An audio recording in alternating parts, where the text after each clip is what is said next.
नमस्कार, मैं निकिता कश्यप और आप सभी देख रहे हैं न्यूज एक्शन नेटवर्क की खास पेशकश आज का मुद्दा, जिसमें आज हम आपकी मुलाकात करवाएंगे अखिल भारतीय परिवार पार्टी से राष्ट्रीय महासचिव सुनील बालियान भारतीय जी से, जो कि एक बेहद ही सक्रिय नेता हैं। वहीं पार्टी से जुड़े होने के साथ साथ सुनील एक समाज सेवी भी हैं, जो कि हर जरूरतमंद व्यक्ति की मदद करने के लिए हमेशा तत्पर रहते हैं। साथ ही मैं आपको बता दूं, आज का मुद्दा में आज हम बात करेंगे कोरोना के हाल से बेहाल तक। तो चलिए शुरुआत करते हैं।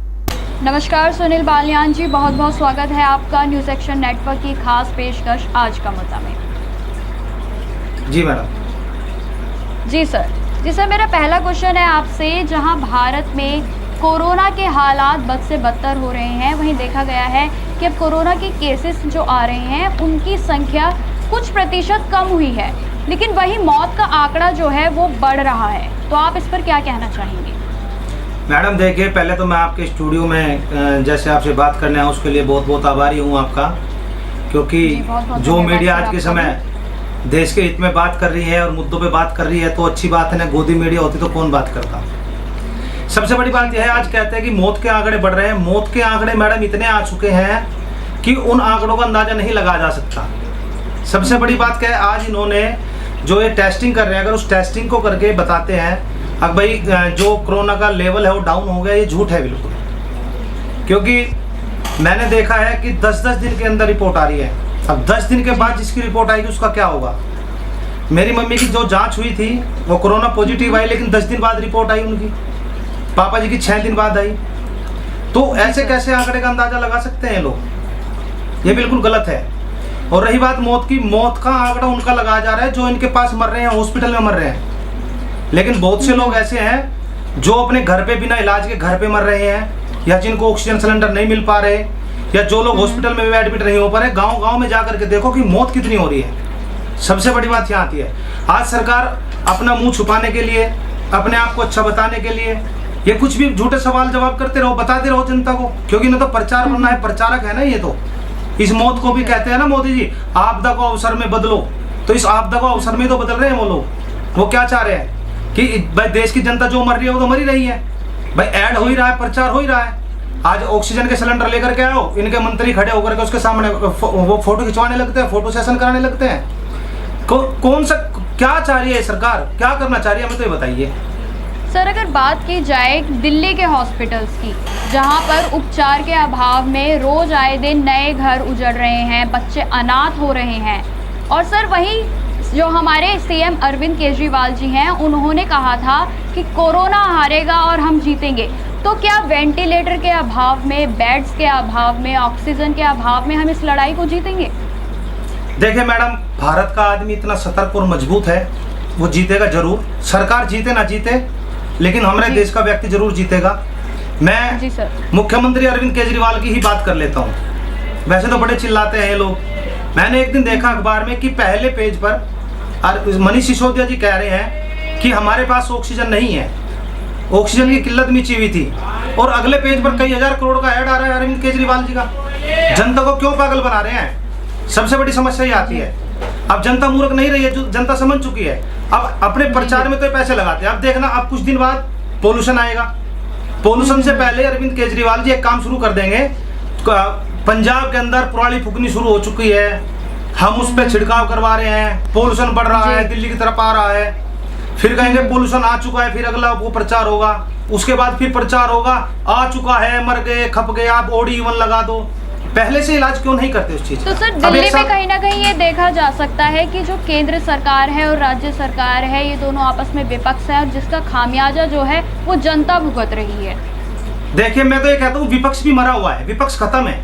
विपक्ष का काम क्या है? विपक्ष का काम है भाई अपनी सरकार से, जो सरकार चुनी हुई है उससे सवाल करें। अब सबसे बड़ी बात क्या आती है, अब विपक्ष भी आवाज नहीं उठा रहा। जिस टाइम संविधान लिखा जा रहा था, संविधान के अंदर अंबेडकर जी से पूछा गया क्या लगा अगर किसी का भी एक भी सीट ना है तो क्या होगा? विपक्ष कौन होगा? ये अपने आप को क्या सोच रहा है कि विपक्ष कमजोर है? विपक्ष ऐसे कमजोर नहीं होता। तो उस समय बताया गया था कि जो देश की जनता है वो हमेशा विपक्ष होगी। आज देश की जनता अगर सवाल कर रही है, देश की जनता पूछ रही है भारत की सरकार से कि तुम इस समय कोरोना काल में जब देश में आदमी मर रहे हैं, ऑक्सीजन का अभाव है, इंजेक्शन नहीं मिल पा रहे, बेड नहीं मिल पा रहे, तो जनता सवाल करे तो उनको क्या बताया जा रहा है? देशद्रोही, गद्दार। अरे अगर हम फेसबुक पे अपनी कोई एक पोस्ट डाल दें तो हम वक्त वहां आके खड़े हो जाते हैं। और रही बात, जब सरकार सवाल कर रही है तो उनको उठा करके लोगों को जेल में बंद कर दे रहे हैं। अब बिहार में देखो 30 बताओ, वहां पे एम्बुलेंस, लोग एम्बुलेंस के बिना मर रहे हैं।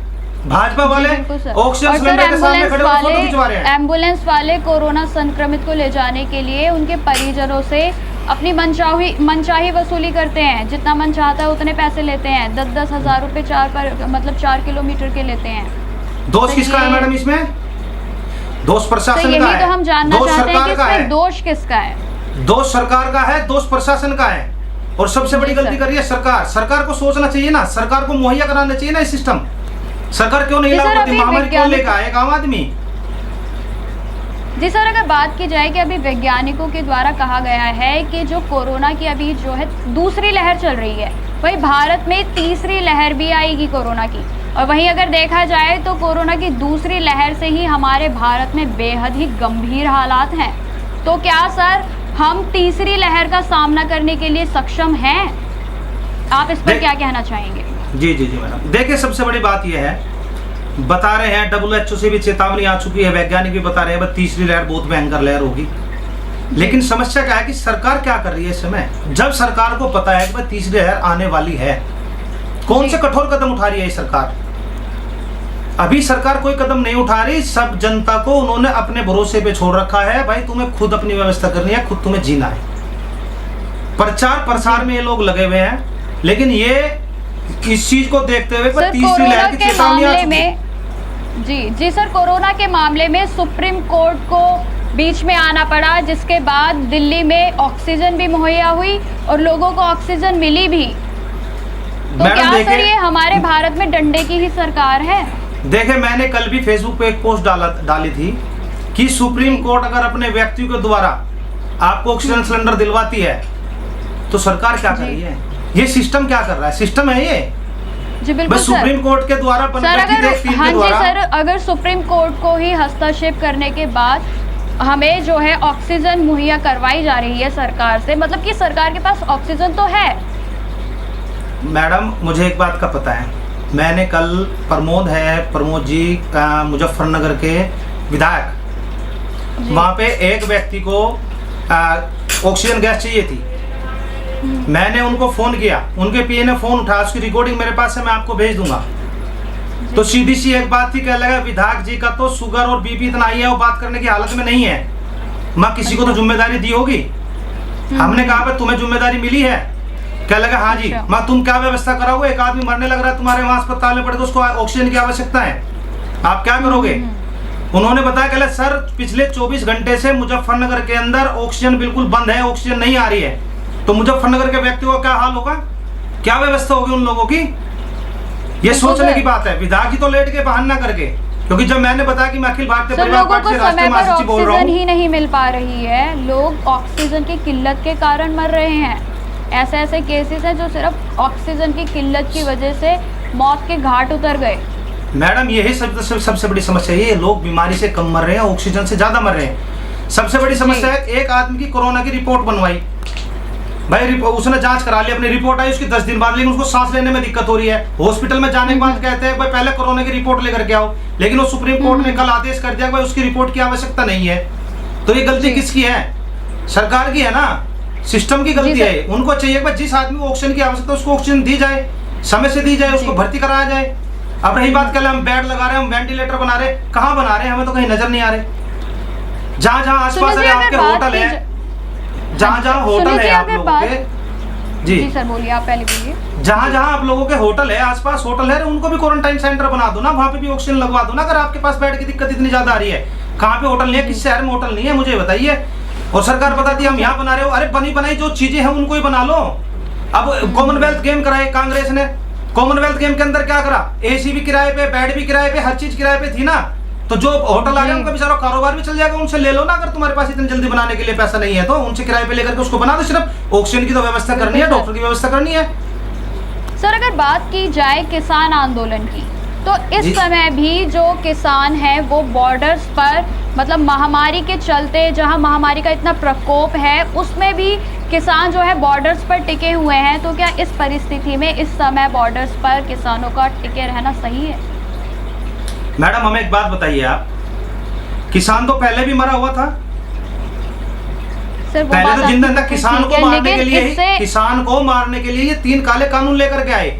और जब किसान को पता है कि 3 अगर कृषि कानून भी लागू हो गए तो उसकी मृत्यु निश्चित है, तो इससे अच्छा तो कोरोना से मर लेगा ना, कम से कम नाम तो होगा वहां कोरोना में मर गया। वो कैसे जाएगा अपने घर पे? इन्होंने जानबूझ के किसान आंदोलन को समाप्त करने के लिए कोरोना को इतना बढ़ावा दिया है, लेकिन किसान ऐसे हटने वाले नहीं है, क्योंकि इन्होंने पहले एनआरसी जो सीए का जिन्होंने विरोध किया उन लोगों ने हटवाया सामने से। क्या ला करके कोरोना 135 करोड़ 1000 करोड़ रुपए लगा करके नमस्ते ट्रम्प करा गया था, तब जाके कोरोना आया था, तब जाके जमातियों का नाम लगा दिया गया था। आज भी तो कुंभ का मेला हो रहा था, कुंभ के मेले में क्या चीज थी? क्या जमात से ज्यादा भीड़ से नहीं थी या नहीं थी? मैडम ये बताइए, क्या बंगाल के अंदर चुनाव हो रहे थे, चुनाव के अंदर क्या भीड़ नहीं थी? क्या उत्तर प्रदेश के अंदर प्रधान पद के लिए जो चुनाव हो रहे थे क्या वो भीड़ नहीं थी? अब कह रहे कि तीसरी लहर आएगी, फटेगा, बम तो फटेगा। पहले क्यों नहीं व्यवस्था करी गई? क्यों नहीं चुनाव रद्द कर दिया गया? मैं तो कहता हूँ चुनाव आयोग को भी देश की जो सरकार है उसके ऊपर मुकदमा दर्ज होना चाहिए इस चीज का, आदमी की मौत का। इन लोगों ने जनता की जिंदगी के साथ खिलवाड़ किया है। जनता ने इनको इसलिए चुना था कि ये कुछ अच्छा करेंगे। मैंने भी 2014 में वोट दिया था, मैं भी भाजपा में था, मैंने क्यों छोड़ा? इनकी नीयत अच्छी नहीं है। सोशल मीडिया पर काफी ऐसी वीडियोस देखी होंगी जो इस समय वायरल हो रही हैं 5G नेटवर्क को लेकर प्रोटेस्ट किया जा रहा है, जिसमें सर कहा जा रहा है कि जो अब सांस लेने की दिक्कत हो रही है वो 5G नेटवर्क टेस्टिंग की वजह से हो रही है, कोरोना के कारण नहीं हो रही। तो सर आप इस पर क्या कहना चाहेंगे? देखिए, उत्तर प्रदेश सरकार और सेंट्रल सरकार ने कहा था कि 5G के बारे में कुछ नहीं बोलना, 5G ठीक है, लेकिन कुछ तो गड़बड़ है, कुछ तो समस्या है। आखिर एक बात बताइए, गांव के अंदर जो आदमी कहीं नहीं जा रहा वहां पे उसकी तबीयत कैसे खराब हो रही है? आदमी घर के अंदर है, किसी से मुलाकात नहीं कर रहा, मिल नहीं रहा, फिर भी जाकर दिक्कत खराब हो रही है। मैडम कुछ न कुछ गड़बड़ तो है इस 5G में जी। हम ये नहीं कहते, जहां से मैं कहता हूं जहां से वुहान से ये कोरोना चला वहां पे तो नहीं है, कैसे खत्म हो गया? शायद चीन ने पहले 5G की टेस्टिंग की, उसने देखो कि आदमी के लिए घातक है ये, फिर दूसरे देश ने करी हो, फिर तीसरे ने करी हो। ये तो इंजीनियर बताएंगे देश के, उनको सोचना चाहिए। जो हमारे वैज्ञानिक है जो सर्च कर रहे हैं इस बारे में, उनको देखना चाहिए ना कि 5G से कितना दुष्प्रभाव है। अब एक बार बताइए, अंबानी का परिवार तो देश के अंदर नहीं है, अंबानी का परिवार विदेश में जाकर के कैसे बैठ गया? क्या ये षड्यंत्र है कि अंबानी परिवार पूरे देश के पूरे वर्ल्ड के अंदर सबसे पहले 5G टेस्टिंग क्लियर करके दिखाएगा तो सबसे बड़ा रुपए वाला तभी तो बनेगा ना, वर्ल्ड का नंबर 1? कहीं ये तो नीति नहीं है सरकार की? क्योंकि किसानों को भी अगर बात की जाए आपकी पार्टी इस समय जानकारी के अनुसार 22 राज्यों में है, तो सर मैं जानना चाहूंगी कि कोरोना काल में आपकी पार्टी ने लोगों की क्या मदद करी है, उनको कैसे सहायता प्रदान की है? देखिए मैडम, हमारी पार्टी 22 राज्यों में काम कर रही है, ये सत्य है, और हमारी पार्टी का जो कार्य करता है वो हर आदमी की मदद के लिए तैयार खड़ा है 24 घंटे। हमने अपने फेसबुक वॉल से भी हर जगह हमने अपडेट कर रखा है, भाई किसी को भी मदद चाहिए हमारा नंबर है, आप हमारे पास कॉल कीजिए, हम आपका सहयोग करेंगे जिस प्रकार से भी हो सके। हम लोग भोजन भी बांट रहे हैं, हम लोग ऑक्सीजन का सिलेंडर भी दे रहे हैं। किसी को बेचारे को नहीं पता कि कहाँ से बात होगी, हम सीधा विधायक को फोन मारते हैं, सांसद को फोन मारते हैं, वहाँ वाले को, भैया इसको ऑक्सीजन का सिलेंडर दीजिए या इसको एडमिट कराइए। उनकी बात की रिकॉर्डिंग रखते हैं ताकि कल आने वाले समय में जो सा बदतमीजी करेगा उसको पता तो चले और क्षेत्र वालों को पता चलेगा हम काम कर रहे हैं। भाई हमारे पास अभी कुछ नहीं है पावर, लेकिन हमारे पास एक पावर है ना, मैन पावर, दिमाग की पावर है। एक गांव का आदमी मजबूर है, परेशान है, हताश है, वो कैसे अपनी बात को वहां तक पहुंचाएगा विधायक तक? लेकिन हमारी पार्टी के सदस्य है, हमारे पार्टी के पदाधिकारी उनको कॉल करते हैं, उनको कॉल करके उनकी मदद कराते हैं। अब सबसे बड़ी समस्या परसों आई मेरे सामने, एक मित्र का फोन आया, उसने बताया कि उसका कोई मित्र है, उसके पूरे परिवार के द्वारका में हॉस्पिटल में एडमिट है और उसके भाई का देहांत हो चुका है, उसके दाह संस्कार करने वाला कोई नहीं है जी। हमने अपनी टीम से बात करी, हमारी टीम का सदस्य वहां पे गया, उसने जाकर के उसका टोकन कटवा, खबर मिली 20 मिनट बाद उसका बाप भी एक्सपायर हो गया जी। अब उसका बाप का भी उसका दोनों का दाह संस्कार उस आदमी ने करा। सरकार क्या कर रही है बताओ? एक घर के 5 आदमी दाह संस्कार करने के लिए आदमी नहीं है, उसके लिए आधा घंटा लाइन लगानी पड़ रही है। अरे शमशान पहले बैंकों में लाइन लगी, मैडम, अब शमशान घाटों में लाइन लग रही है। कब तक लाइन में खड़ा रहेगा देश? टोकन बट रहे हैं, कभी बेरोजगारी के लिए लाइन में खड़े हैं मैडम, कब तक खड़े होंगे? लोगों के पास रोजगार नहीं है, पहले बैंक में लग गए, रोजगार में लग गए, कहाँ जाएगा इंसान बताइए आप? जी सर, बिल्कुल। क्या इसलिए सरकार को चुना था लाइन में लगाने के लिए कि युवा रोजगार के लिए लाइन लगाएंगे, पकोड़े तलेंगे? अब अपनी लाशें जलाने के लिए भी लाइन में लगना पड़ रहा है। ये विकास किया देश का? कहता है कि पिछले 70 साल में कांग्रेस ने कुछ नहीं किया। अरे 70 साल में कांग्रेस ने कुछ नहीं किया, आपने तो 7 साल में कर दिया। किसान भी रोड पे, युवा भी रोड पे, जितने देश की जनता है वो सब रोड पे, बुजुर्ग रोड पे, कम शमशान घाटों में जा रहे बुजुर्ग नौजवान, ऐसे नौजवान पट्टे मरे हुए फेसबुक खोलते हैं, पता लगता है क्या लगा आज इतने मर गए, आज इतने मर गए। साल किसी का जन्मदिन हो ऐसा देखना पड़ता है, कहीं यार पहले ऊपर पड़ना पड़ता है, यार कुछ और इसके साथ हो तो नहीं गया। क्या विकास है मेरे देश का? ये इसको विकास बोलेंगे हम? नहीं। सर, आप अखिल भारतीय परिवार से जुड़े हैं, मैं आपसे जानना चाहूंगी कि इस कोरोना काल में हमारी राज्य सरकार और केंद्र सरकार मिलकर ऐसा क्या कदम उठाएं, ऐसा कुछ क्या करें कि जिससे हम कोरोना से जल्द निजात पा सकें, हम उस पर जल्द से जल्द जीत हासिल कर सकें? सर देखिए मैडम, सबसे पहले चीज़ क्या है, लॉकडाउन तो ये लगा ही रहे हैं जिस तरीके से लगा रहे हैं जी। जो हमारी राय एक नॉर्मल सी राय है, देखो सबसे पहले तो इलाज मुहैया होना चाहिए हर इंसान के लिए। बिल्कुल सर। ऑक्सीजन मुहैया होनी चाहिए। ऑक्सीजन कौन लाएगा? सरकार ला के देगी। यहाँ से लाए या बाहर से मंगाए? यहाँ पे प्लांट लगाने लगे 6 महीने में, तब तक तो बहुत जनता मर चुकी होगी। तब तक के तत्काल प्रभाव से क्या व्यवस्था हो सकती है? कहीं से खरीदी जा सकती है ऑक्सीजन को, उसको खरीदें। जो दिक्कतें आ रही हैं, बेड की दिक्कत आ रही है, जितने आसपास के होटल हैं उन होटलों को क्वारंटाइन सेंटर बना दिया जाए, वहाँ पे अपना स्टाफ छोड़ दिया जाए। जो आसपास स्कूल है उसके अंदर व्यवस्था कराई जाए। सबसे पहली चीज़ है उपचार मिलना, समय से जांच होना, जांच होकर के तुरंत इलाज व्यवस्थित होना, ये ही इस महामारी को मात दे सकते हैं। ये कहते हैं कि जितना जल्दी हो सके उतना जल्दी वैक्सीन लगवाओ। मैं आपके सामने बैठा हूँ, मेरा भाई कल अपनी कोरोना की जांच करा करके आया, उसकी कोरोना रिपोर्ट पॉजिटिव निकली। उस इंसान ने एक बात मुझे बोली कि अगर मुझे कोरोना हो गया तो देश के अंदर कोई नहीं बचेगा। क्यों भाई? अच्छा। पिछले साल जब कोरोना हुआ तब मुझे कोरोना हुआ, मैं दोनों वैक्सीन लगवा चुका, मैं बिना मास्क के कहीं नहीं जाता, मुझे कोरोना होगा कैसे हुआ? ये सोचने का विषय है। क्या वैक्सीन ही सुरक्षा है? नहीं है। जिस आदमी में 2 वैक्सीन लग चुकी, समय भी आ चुका, एंटीबॉडी तैयार हो चुकी, पहले कोरोना भी हो चुका, वो कोरोना पॉजिटिव हो रहा है, तो वैसे आदमी कौन बचेगा? जी बिल्कुल सर, यही तो बात है। ये कह रहे हैं वैक्सीन लगवाओ, वैक्सीन से बचेगा। जिस इंसान ने लगवा रखी है वो ही नहीं बच पा रहा है। क्यों झूठ में लोगों को क्यों बेवकूफ बना रहे हो? क्यों चमका रहे हो लोगों? वैक्सीन लगवा लो, वैक्सीन लगवा लो। अरे भैया, जो चीज करने की है, मेन चीज है इलाज, मेन चीज है इंतजाम, मेन चीज है व्यवस्था। और जो आपने सिस्टम बनाया है, जो सिस्टम रचाया है, ऐसा सिस्टम नहीं चाहिए। आज का कुछ दिन बाद बंगाल में भी ऐसा ही माहौल होगा।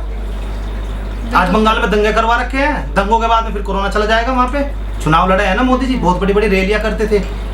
किसान आंदोलन से तो कोरोना फैल गया होगा ना।